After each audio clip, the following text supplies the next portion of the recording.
En lep dober dan, dober večer. Moje ime je Andraž Jež, sem profesor na slovenistiki tukaj na fakulteti in mi je ta večer pripadla čast, da ravno jaz otvorim zdaj pravzaprav tole predstavitev zelo zanimive knjige enega intelektualca z precej pestrim, žal tragičnim življenjem in tudi zelo tako, rečem, zanimivo, pravzaprav vznemirljivo intelektualno potjo. Zdaj, zakaj je tako zanimiv pravzaprav možnosti tukaj, kjer ga lahko vidimo kot nekega pionirja, pravzaprav kot nekega miselnega inovatorja je veliko, nekaj jih bo tudi moj sogovornik danes načel, Dragan Živadinov. Drugače, ja, jaz bi se pa posvetil zlasti njegovemu pravzaprav pečatu v literarni kritiki in literarni vedi.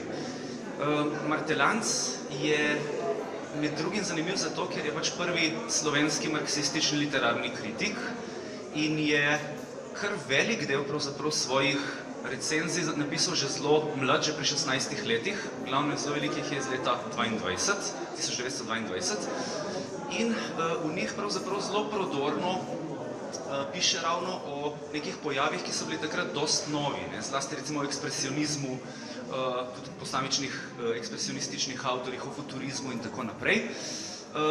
Bom rekel drugače od mogoče nekih bolj uveljavljenih pristopov v literarni kritiki ali pa zlasti literarni vedi, ki se raje varno odločajo za avtorje, ki so že nekaj časa pretekli.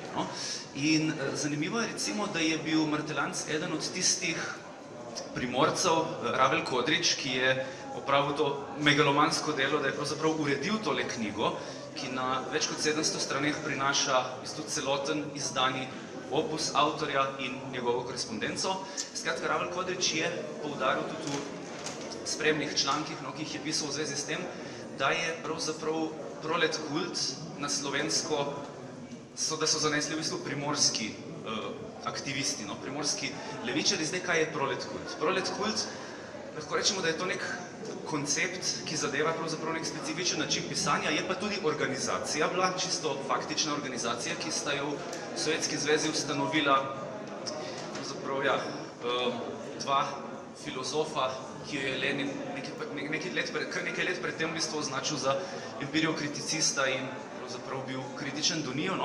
Prolet kult je imel namen, tak zelo vzvišen, utopičen namen, da bi pravzaprav delavci, proletarci z neko novo proletarsko zavestjo pisali čisto drugače, kot so pisali vsi pred njimi, se pravi, da bi se s tistim, kar ustvarjajo na novo in v duhu nekega rojstva novega človeka, nove družbe, moralo povsem odtrgati od neke klasike, ki je meščanska in kot meščanska naj bi pravzaprav vsebovala vse neke družbene konflikte nerazrešene. Skratka, in v sklopu te dejavnosti proletkultovske so zlasti, bom rekel, tržaški komunisti bili zelo dejavni, med njimi Vladimir Martelanc.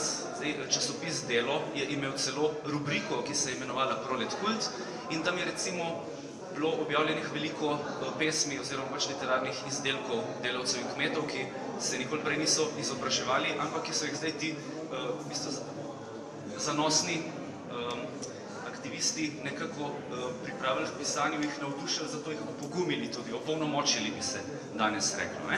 In tam recimo je zanimivo, da Martelanc stvari, da zakaj toliko se trudijo spravljati pač svoje občutke, ki so jih dobili skozi življenje, skozi delo in tako naprej, v neke stare oblike, v neke verze, rime in tako naprej. Pravi, da je to že vse nekako stvar preteklosti.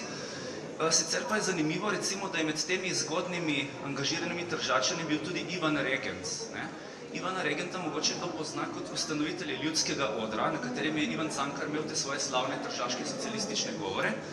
Leta 1921 je bil pa v bistvu, je imel že kar pomembno vlogo v tem mednarodnem organiziranem proletkultu pod znamenitim filozofom Antonijem Gramscijem. In Gramscija pravzaprav sta v naslednjih letih oba spoznala, Martelanc in Regenc. In je zanimivo, da v bistvu leta 1926, ko sta Gramsci in Palmiro Togliatti prevzela komunistično partijo Italije, da sta takrat pravzaprav že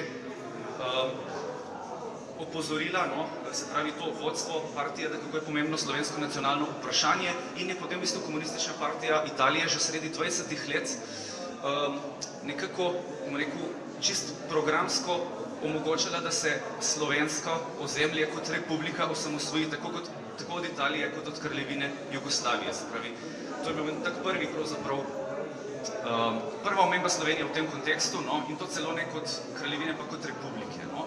Tako da v bistvu v zvezi z njim lahko še precej govorimo. Jaz bom povedal predvsem nekaj o literarnih kritikah po njegovih povezavah s Srečkom Kosovelom, no, še prej pa pač dam besedo sogovorniku.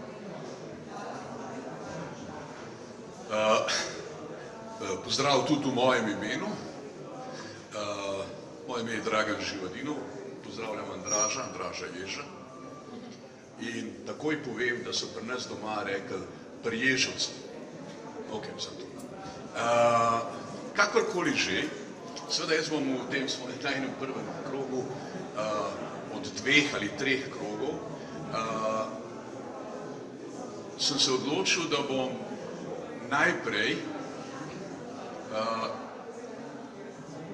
manifestiral 5 korakov umetniških metodologij v 20. stoletju, začenši z pred metodologijo z letom 1909 in futurizmom, potem 1913 z Dišanovim Ready-Made, potem 1952 z Beuyssovo gesto in Fluxusom, potem 1984 z postmodernistično logiko, to so samo eni stavki, ne se bati.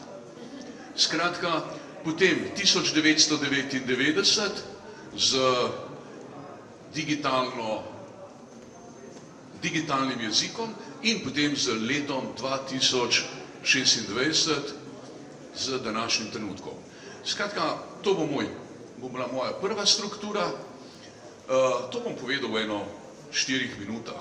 Samo zaradi tega, da bom kolikor toliko razumljiv v tem drugem krogu, ker bom poskusil, to sem napisal, preprosto zato, da sem celovit, da sem smiselen, ker jaz sem drugač fragmentaren, razbit.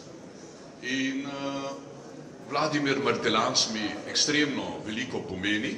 Seveda lahko si mislite, kako nam vsem pomeni Srečko Kosovel, ampak mislim, da je fantastično, da je ta knjiga izšla in da pravzaprav lahko pokažem končno, sam sebi najbolj, kako se je Martelančev jezik in njegov razvoj, se pravi od leta 1905, ko se rodi, in do leta 1944, ko umre oziroma je ubit v koncentracijskem taborišču. Se pravi, to je ta druga gesta. Potem, če bo še prostor za tretjo, najbrž ne bo, je o samem časopisu La Fédération de Balkanique, ki je zelo, kako bi rekel, izjemno pomemben časopis, ampak o tem kasneje. Izvoli. Najlepša hvala. Hvala zdaj tudi za te uvodne nastavke, ker pravzaprav tudi meni omogočajo, da se nekako vsaj na del tega navežem. Namreč o futurizmu je v podobnem sklopu kot o ekspresionizmu pisal tudi mladi Martelanc leta 1922 in jo je pravzaprav na en tak malo, tako rečem, manihejski način ločeval. V ekspresionizmu je ob številnih variacijah tega gibanja videl predvsem nek zalet, zagon, zlasti zato, ker se je ekspresionizem pač največkrat opredeljeval za človeka. Medtem ko v futurizmu pravzaprav z njihovim navdušenjem za vojno, recimo za militarizacijo in tudi recimo za neke take popačene forme, ki naj bi po njegovem izzivale predvsem užitek, nič pa kaj pravzaprav nekega razmisleka ali pa neke etične instance, pa kakor nekakšen padec, nekakšno dekadenco. In zdaj, tukaj je zanimivo, da je v teh številnih recenzijah, pisal je zelo pravzaprav niansirano. Pri njem se pozna, da je recimo še pripadal tej zgodnejši generaciji marksistov, ki so nekako bolj v duhu recimo proavantgardnega Trockega, kakor v duhu recimo bolj klasicističnega Lenina, nekako verjeli, da je treba zdaj jezik in misel pač popolnoma nekako preorati, da v bistvu nova umetnost mora izražati z vso svojo tudi formo neke pravzaprav inovacije oziroma pač neke možnosti napredka, ki jih recimo so politično tudi propagirali levičarji, ne? In tukaj se zdi recimo potem, da bo samo hvalil recimo določene kakšne avantgardistične tokove, ne? Ampak je dejansko precej tudi glede tega zelo detajlen, zelo nijansiran, ne? Recimo zelo je pohvalil takrat v začetku 20-ih roman Plebanus Ioannes Ivana Preglja, kjer se mu je zdel pravzaprav nekaj izrazito novega v katoliški literaturi, ki je še pravzaprav malo prej, kot vemo, imela neke čisto druge vzore, da pravzaprav lahko že romantika in realizem sta bila problem, če z eno neko dosledno teologijo ju pogledamo, no, ali kakorkoli. No, se pravi, zdaj neke nove, mlajše generacije katoliških izobražencev, v bistvu začetek tukaj je na nek način že Izidor Cankar, ampak Izidor Cankar je še zavračal recimo v času Prve svetovne vojne ekspresionizem, ki se mu je zdelo, da pači realnost, mlade generacije pa ni več pridobil za taka stališča in v bistvu ti mladi katoliški avtori so bili dostkrat prav neko tako jedro ekspresionizma v slovenski literaturi in v tistem kontekstu je tudi Martelanc prepoznal v bistvu v tem zelo napetem delu, pa ne samo napetem, da se dobro bere, ampak tudi zelo tako, da bom rekel, kjer so vsi pač kontrasti zelo stopnjevani, se pravi razlika med tem telesnim Janezom Potrebuježem in bolj poduhovljenim Plebanusom Ioannesom, ki bivata v istem telesu in tako naprej.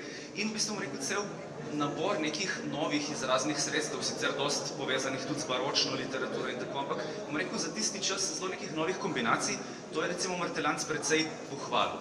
Po drugi strani je bil pa dost kritičen do recimo avtorjev Rdečega pilota, ki so mu bili in estetsko in nazorsko sicer na prvo žogo vsaj bliže morda kot Ivan Pregl, ampak je v njih prepoznal predvsem nek formalizem. Zdelo se mu je, da se zelo veliki igrajo s formo, da pa recimo, ko spregovorijo o nekih realnejših, bolj realističnih temah, da se njihova poanta pravzaprav izgublja. No? In tudi zanimivo, kako je bil kritičen recimo do Župančiča, ne, ki ga je označil za čistega filistra, no, da je zdaj povsem odpovedal in da je njegova senzibilnost začela gniti na tak način. In zraven je pa omenil še Alojza Gradnika in mogoče na tak presenetljiv način je rekel, Gradnik je pa Župančičev epigon in s tem je povedano vse. Ne? Tako da v bistvu težko bi rekel, da vnaprej lahko predvidimo, kako je kakšne avtorje ocenil, ampak ko beremo, ko recimo vidimo eno misel, eno prodorno misel, ki jih z najrazličnejših vidikov osvetljuje, lahko pravzaprav vidimo, da je bil zelo konsistenten v teh svojih kritiških zapisih. No? Zdaj, a prihranim Kosovela za pol? Ja, ok. No, Kosovel pol, zdaj pa, ki je žal z Ok, zdaj sem jaz v tem mojem druge krogu.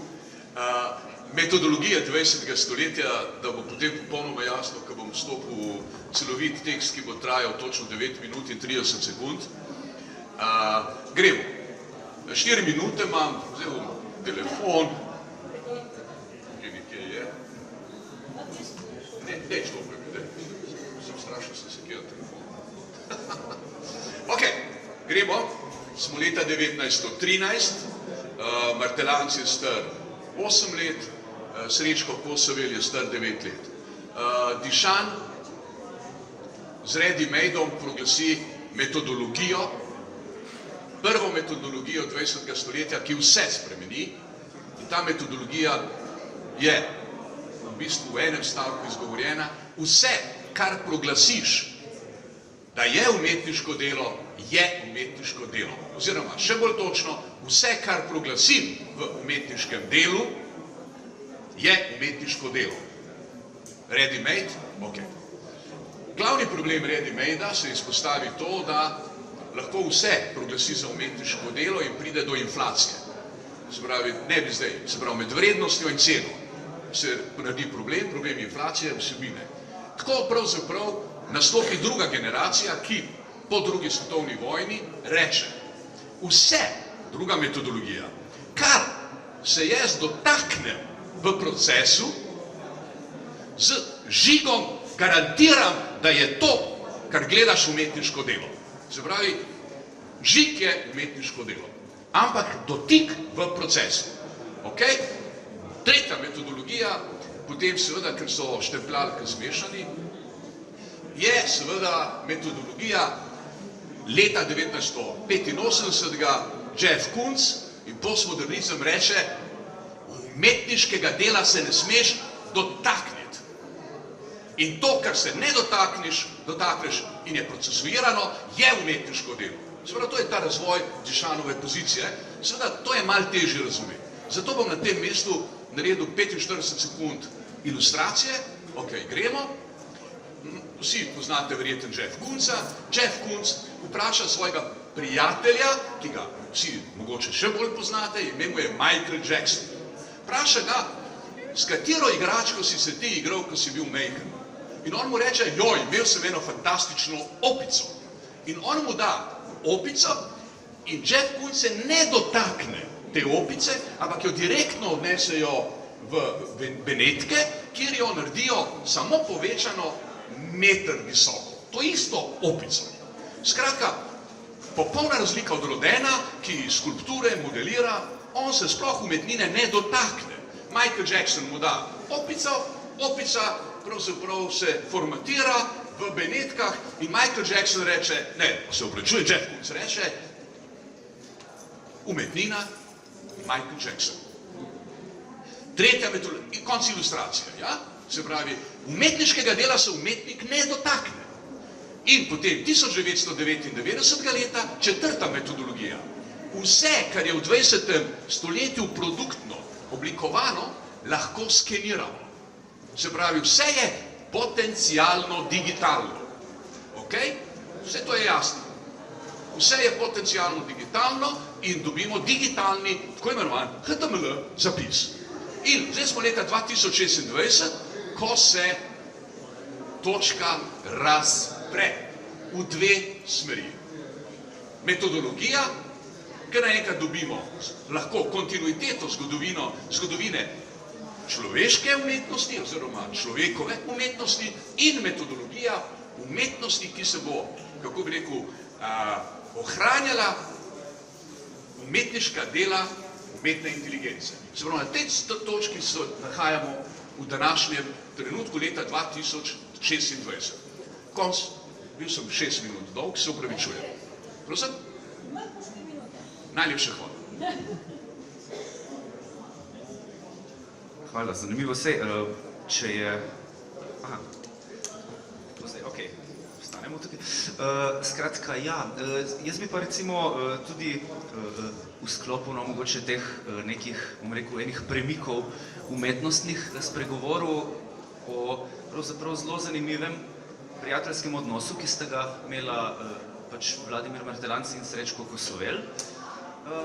Ona dva sta se v bistvu najbolj produktivno tako srečevala pri hiši Tropčevih, kot se je imenovala.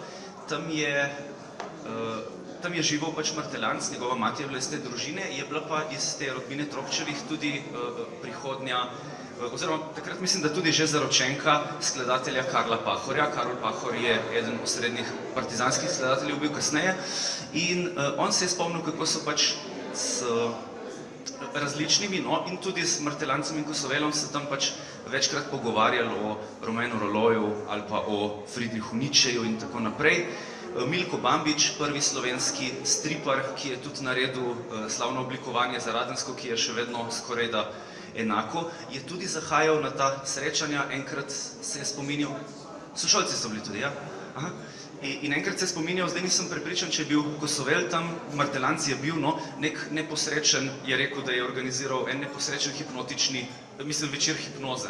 Skratka, tukaj se vidi, kako neki različni vplivi so bili takrat zaželeni v teh debatah, da se je pravzaprav čim več govorilo, čim več razpravljalo o nekih, bom rekel, aktualnih odgovorih. Vsi so iskali odgovor, mi ne smemo pozabiti, da celo to obdobje med prvo in drugo svetovno vojno so bili še pohabljeni psihično od prve vojne in tudi so vedeli, da se bo vojna pač ponovila. Bilo je to jasno in seveda takrat so bile različne nove teorije, bolj ko so bile titanske ali milenialistične, no, bolj so se jim zdele zanimive, no, in so seveda pač o tem na ta način razpravljali. Zdaj, kar je tu važno med Kosovelom in Martelancem je to, da v bistvu Martelanc, ko sta se spoznala, je že bil formiran marksist, Kosovel pa še ne. Kosovel je takrat že pravzaprav simpatiziral s socializmom, ampak v glavnem nekim meščanskim, utopičnim socializmom, izhajajočim bolj iz Tagoreja ali pa pač Tolstoja. No. In takrat pravzaprav sta ona dva že zelo veliko polemizirala. Mislim, da je bil Martelanc verjetno kronološko prvi njegov resen sogovornik v zvezi z marksizmom, oziroma skoraj istočasno sta tudi z Ludvikom Mrzelom, ki je bil pa tudi sošolec, začela razpravljati. No in Mrzel in Martelanc sta mu odprla veliko vprašanj, veliko se je temu posvečal, ampak nista bila očitno še toliko prepričljiva, da bi se začel res bližati tej ideji, kot pozneje recimo Ivo Grahor. No? Ampak kakorkoli, no, zdi se recimo in Ravel Kodrič je pisal o tem, da je morda tudi Martelanc nekako po svoje, vsaj posredno vplival na Kosovela, ki ga pač Ravel Kodrič poskuša brati usporedno z Martelancem.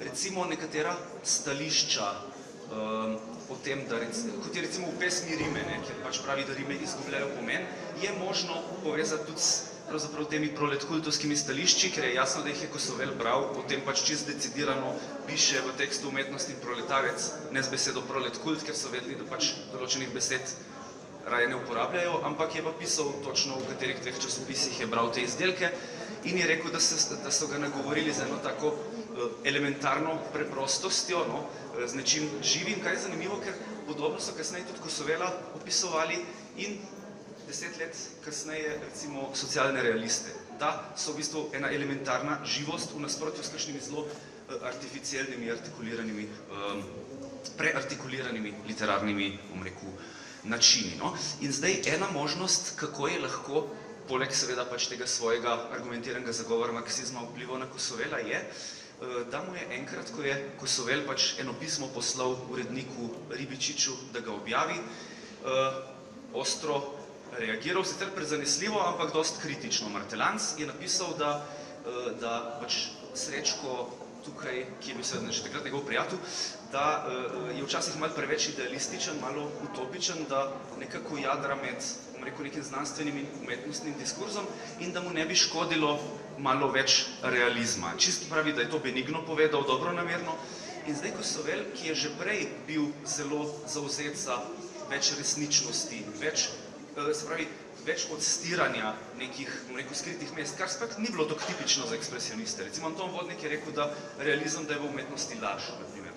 No, skratka, da ko je potem to prebral in so mu te stvari dali misliti, je še toliko bolj zagovarjal pravzaprav neko težnjo, da se vse čim bolj realistično, čim bolj realno, čim bolj brez iluzij, torej nekako resnicoljubno, da se umetnik vede. Ne? In o tem je takrat tudi Fanici Obid pisal in tako naprej. No? Skratka, takih mest je veliko, sicer proti koncu življenja, ko se je še bistveno bolj približal marksizmu, Kosovel takrat pač se ni več kaj dosti videl z Martelancem. Martelanc je v bistvu takrat tudi zaradi, kako bi se reklo, no, zaradi drugih stvari je nekako manj pisal o literaturi, več o nekih političnih, organizacijskih problemih. Takrat je bil tudi že zaprt, eno znamenito pismo je, ki ga je pisal Kosovelu iz zapora in Kosovel je potem pisal Fanici Obid, Vladija so zaprli, treba bo v Rusijo, morda tudi nam. Konec citata. Skratka, ja, Kosovel je potem umrl, Martelanca so pa v Italiji fašistični še enkrat zaprli, potem pa je tudi on emigriral in se na koncu ustalil za kar nekaj časa v Sovjetski zvezi, kamor je tudi Ivan Regent, ta Cankarjev kolega, prišel potem čez čas.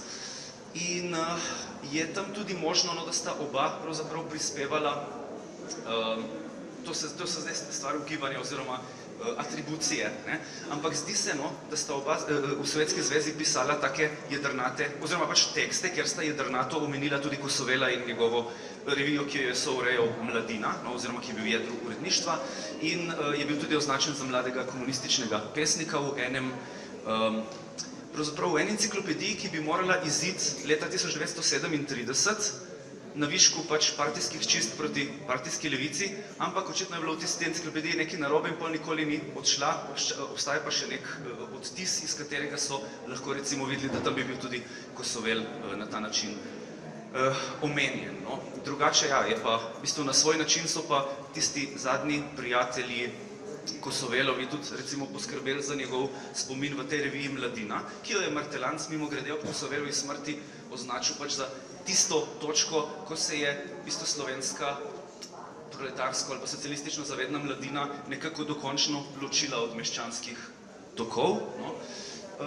Skratka, ja, v Mladini in potem tudi s to zbirko, ki jo je eden od tega ožjega uredništva, Alfons Gspan, uredil, no, so potem nekako ponesli to Kosovelovo ime naprej in se je to počasi skozi presenetljive pravzaprav preobrate gradilo v zgodbo, ki je pol omogočila, da je leta 1946 Anton Ocvirk, ki v 20-ih je bil prej sovražnik Kosovelov kot prijatelj, to so tudi ožja družba takrat ugotavljali, da je ravno on izdal prvo knjigo zbranega dela in tudi pol lep del poznega življenja posvetil Kosovelovemu opusu. Ne. Skratka, na kratko, no, ta njegova recepcija, ki so jo sprožili njegovi najožji prijatelji, je imela potem od leta 26 do 46 eno tako zelo zanimivo pot, pa če smem malo reklame zase narediti, se ravno s to potjo jo zdaj ukvarjam. No, zdaj pa na tem mestu bi sklenil, če bo pol še kakšno vprašanje odgovoril na, no, zdaj pa predajam 9 minut besede še.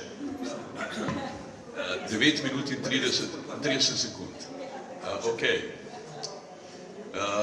V prvi tretjini 20. stoletja se je v umetnosti naše republike razvil dinamičen preplet stilno-formativnih tokov. Od realizma do naturalizma, od simbolizma do ekspresionizma in konstruktivizma. Ti tokovi so bili tisti, ki so izoblikovali temelj naše modernistične zavesti. Med drugim so odpirali vprašanja o vlogi umetnika in naravi njegovega izraza.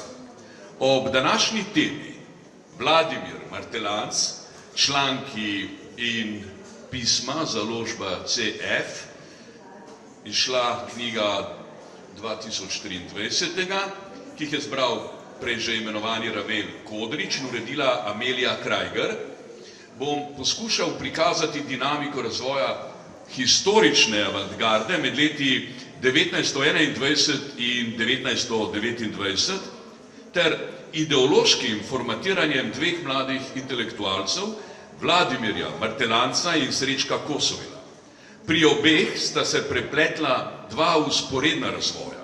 Prvi med umetniško, avantgardistično emancipacijo in drugi med ideološko, avantgardno artikulacijo.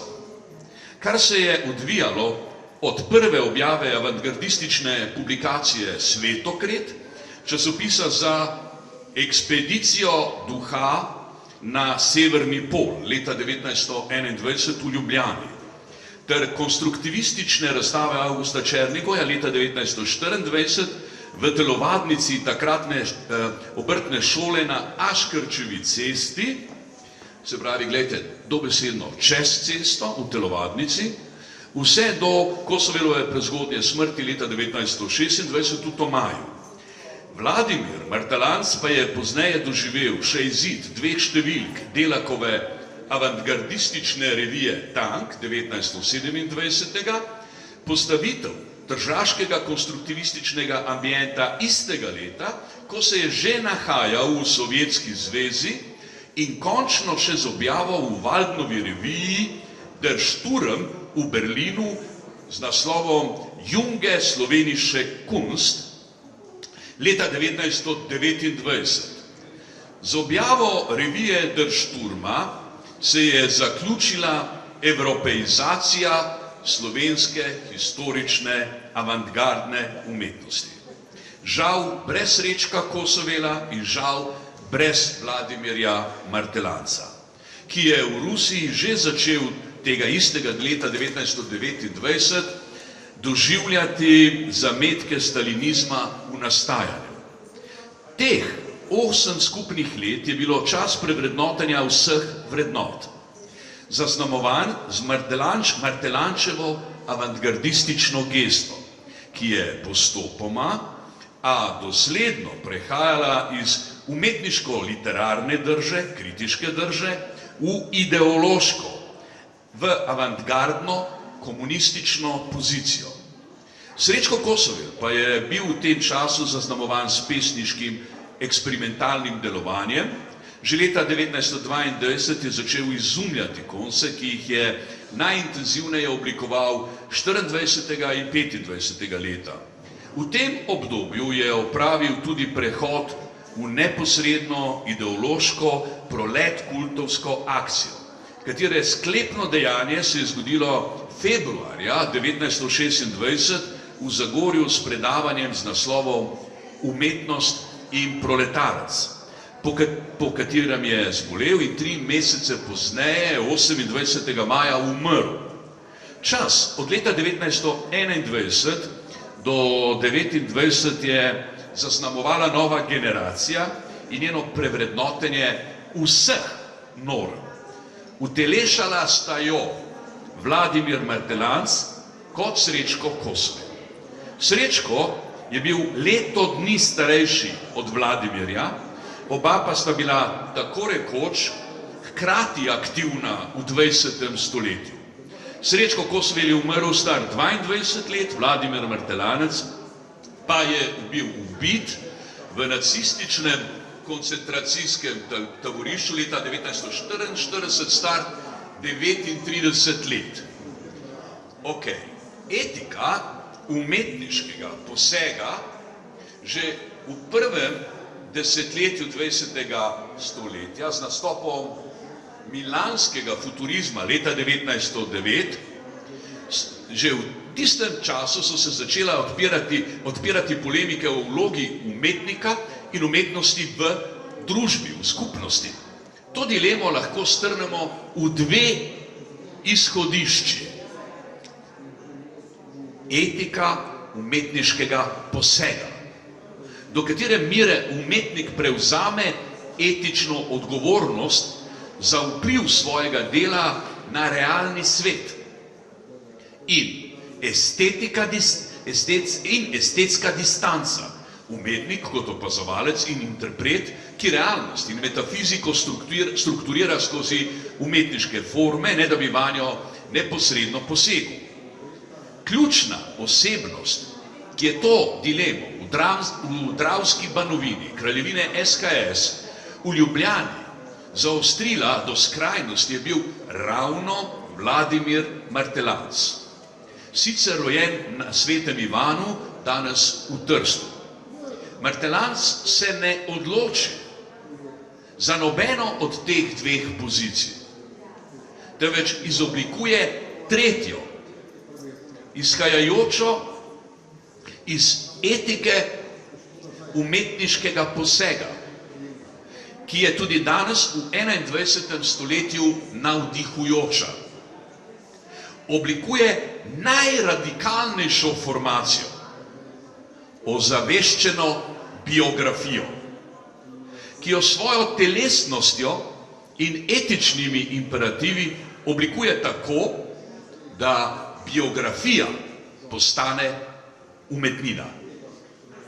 Njegov izhodiščen motiv je bil, zakaj svetu dodati še eno pesem več in še eno pesem več, če svojim delovanjem v realnem lahko pomagam stotinam, da prestopijo prag revščine in dosežejo varno stran dostojanstva.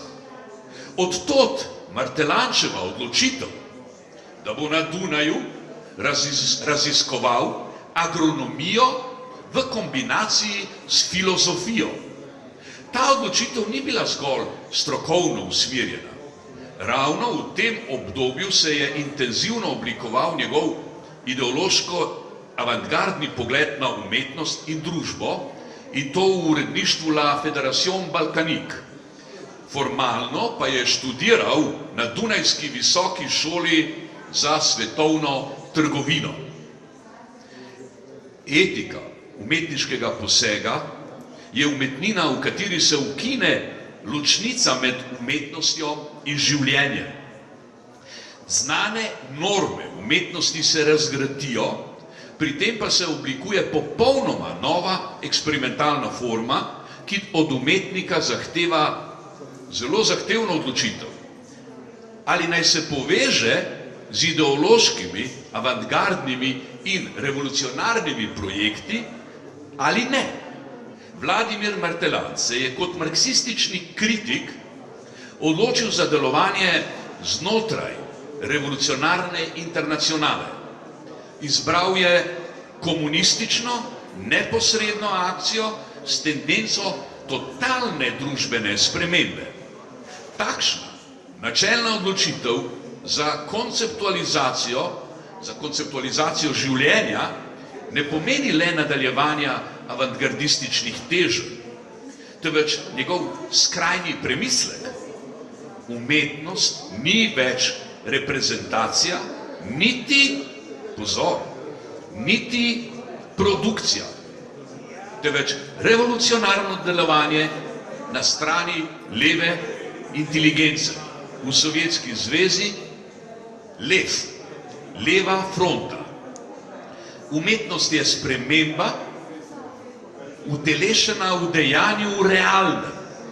V Martelančevem primeru to pomeni delovanje na solhozu.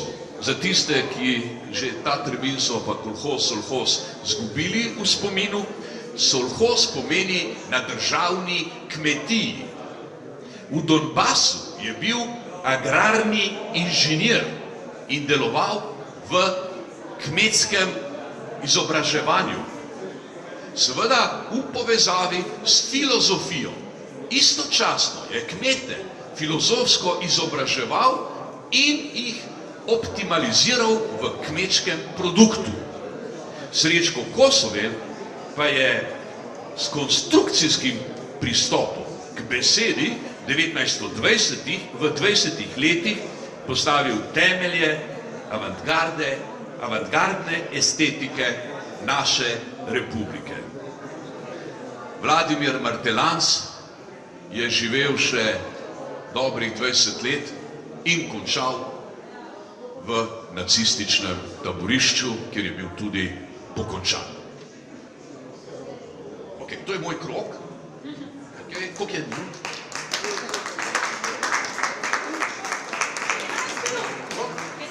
Dobar je, zvolko se.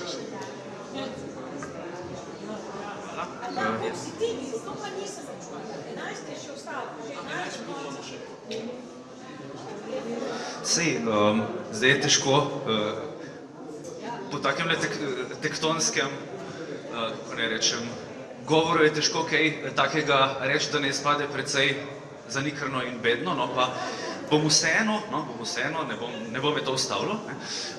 V glavnem, pač res je zanimiva knjiga, no se mi zdi izvrstna priložnost Kosovelovo leto, da se spomnimo na njo. Je res čudno, kako je pravzaprav sploh ni veliko ljudi pravzaprav opazilo, nekako ni pustila nekega globokega pečata še, kar je škoda. Še bolj nenavadno je, da je sploh skoraj 80 let od avtorjeve smrti do izida morala počakati, da je nekdo pač izdal Martelanca v knjižni obliki, no, in jo vsem prisotnim in odsotnim priporočam, no. Drugače pa ja, nisva pa še nič vprašala, ima kdo mogoče kakšno vprašanje, pomisel, komentar, eden po eden. Aha. Ja.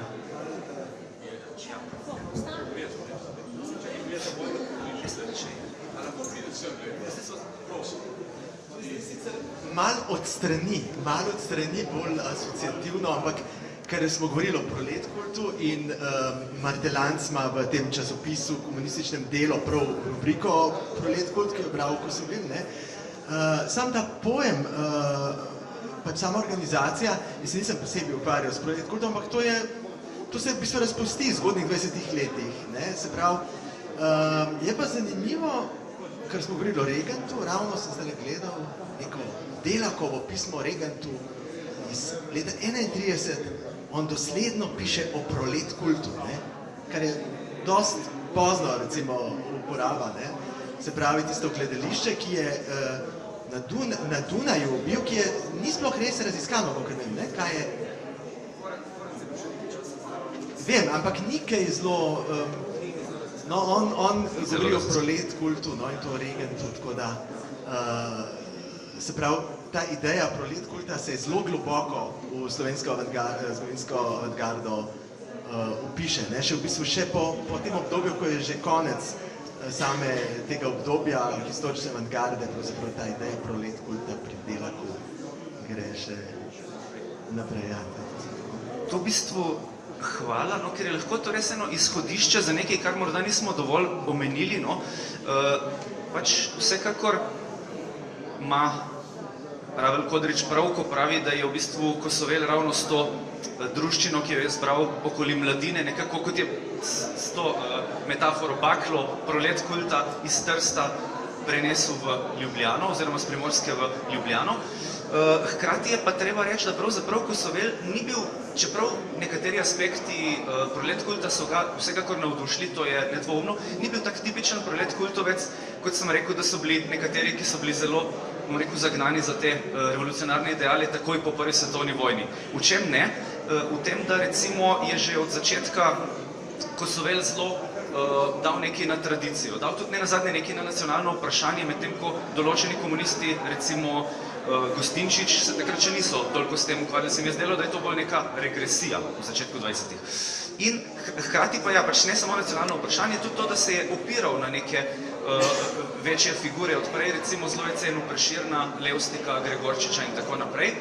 In to je bil eden od tistih elementov, ne edini, ki so potem čez desetletje, v sredini 30 let, po izkušnji diktature in še bolj seveda po tistem, kar je sledilo veliki krizi, ne, se pravi zlomu borze v New Yorku in tako naprej, se je tudi estetika drastično spremenila. Tisto, kar so Kosovelu očitali, češ da je malo preveč jedrnat, pa morda ne dovolj slogovno, kako naj to rečem, nabrekel, no, oziroma razkošen, kakor bi recimo France Vodnik rekel, no, oziroma ekspresionisti, to je takrat precej dobilo svojo veljavo.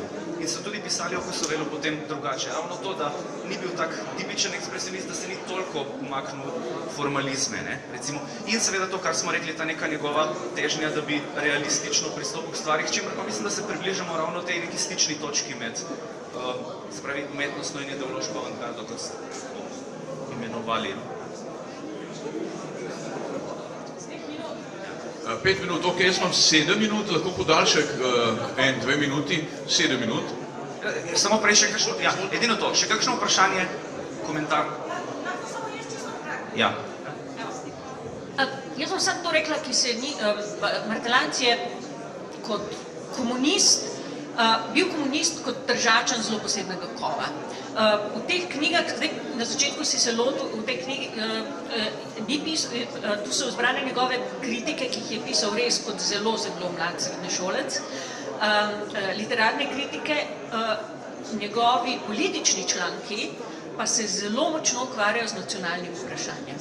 In kot nekdo, ki je zelo, z največjim veseljem in zanosom sodeloval s komunistično internacionalo, ljudje niso mogli razumeti, kako lahko en tako prizadeven komunist hkrati, kako je lahko hkrati tudi slovenski nacionalist v Trstu.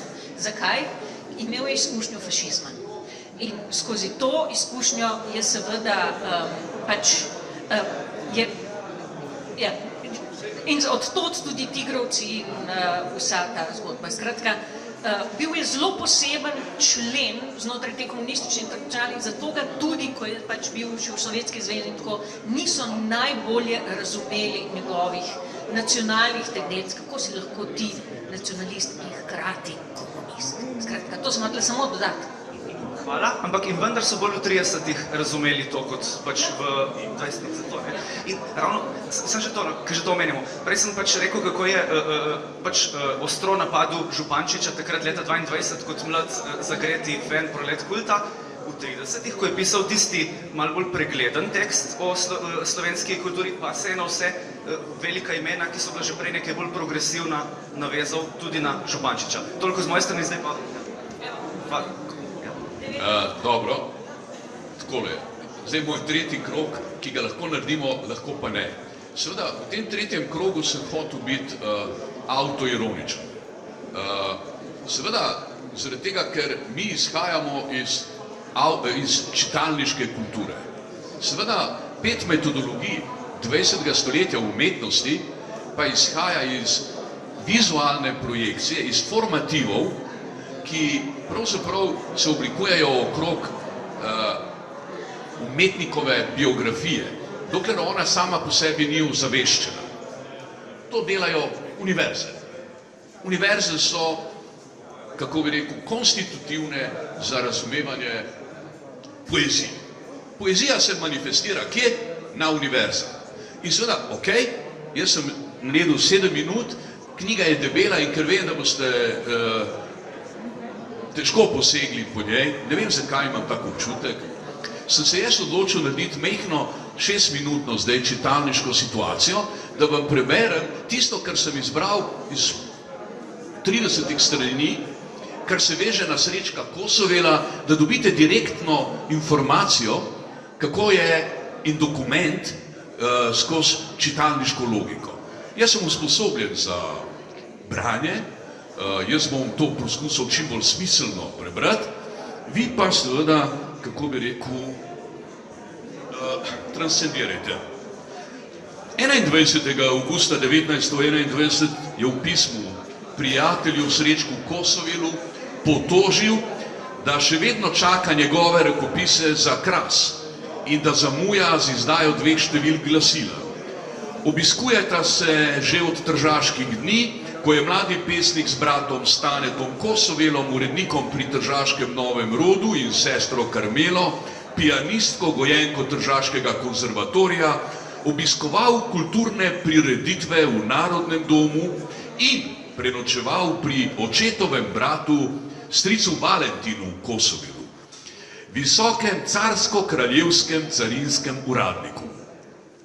10. januarja 1922 kot 16-letnik Vladimir Martelanc v učiteljskem listu objavi svoj prvi esej z naslovom Zenitizem, ki govori o zagrebški, kasneje beograjski mednarodni avantgardni umetniški reviji Zenit.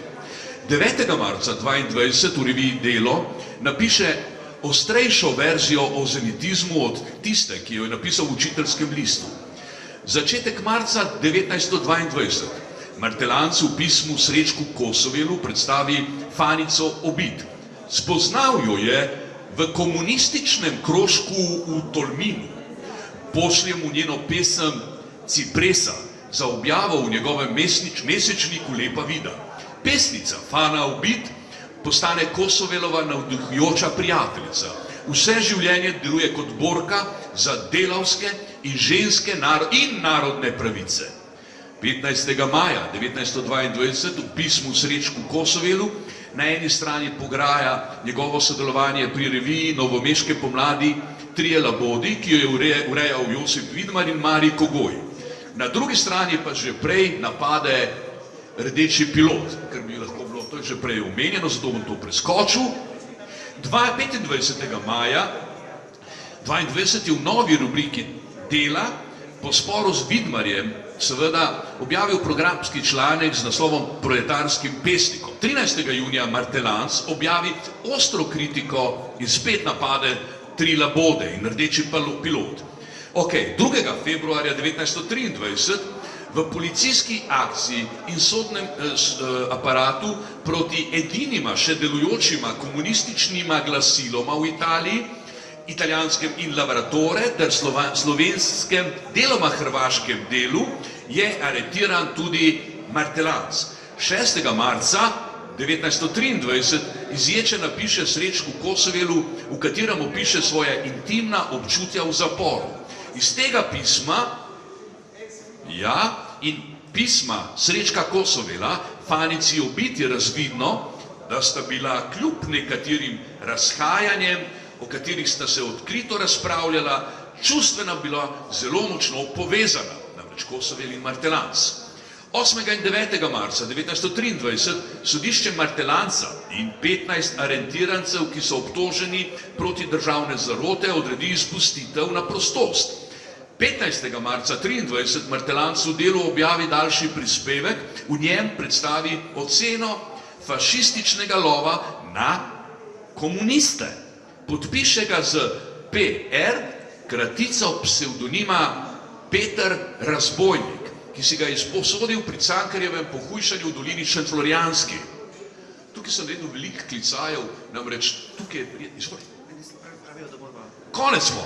Sam jaz sem prišel, sam sekunda, hotel sem priti, to je ta zadnja minuta, to moram zdaj, zato sem se prisilil, da to berem. Evo, tukaj je. Glejte, tukaj. Maj ti preskočil. Smo maja 1925. Antonio Gramsci, s katerim je Martelanz že sodeloval v prvi polovici 24. leta na Dunaju, povabi Martelanca v Rim na posvet, to si že prej govoril, v pripravah tez za 3. kongres komunistične partije Italije, zdaj pa posebej zaustavljam, upočasnjujem, poudarjam in potem zaključujem s posebnim poudarkom na 2. poglavju teze na narodnostnem in kolonialnem polju. Gramscijeve teze so vsebovale tudi točko o pravici Slovencev do samoodločbe in odcepitve od Italije, kot tudi od kraljevine SHS, ter o pravici do ustanovitve neodvisne Slovenske republike v okviru Federacije balkanskih narodov. Tega leta ima Edvard Kadel, ko Gramsci povabi Vladimirja Martelanca v Rim, 15 let. Pesnik, umetnostni zgodovinar in prevajalec Miklavž Komel pred kratkim zapiše v časopisu Dnevnik na stranih Kulture, citiram, kako je politik Edvard Kadel v enem intervjuju izrekel stavek: najbolj je name vplivala poezija Srečka Kosovela, da sem šel v delavsko gibanje. Pozor! Leta 1963 v skupini Y, slovenski nacionalisti, slovenski teologi, se v 3. odstavku pamfleta skupine Y zahvalijo slovenskim komunistom, ker so omogočili, da bo Slovenija postala nekega dne neodvisna. In potem v skupini Y napišejo, Slovenija bo postala neodvisna najmanj v naslednjih 30 letih. Hvala komunistom. Hvala lepa.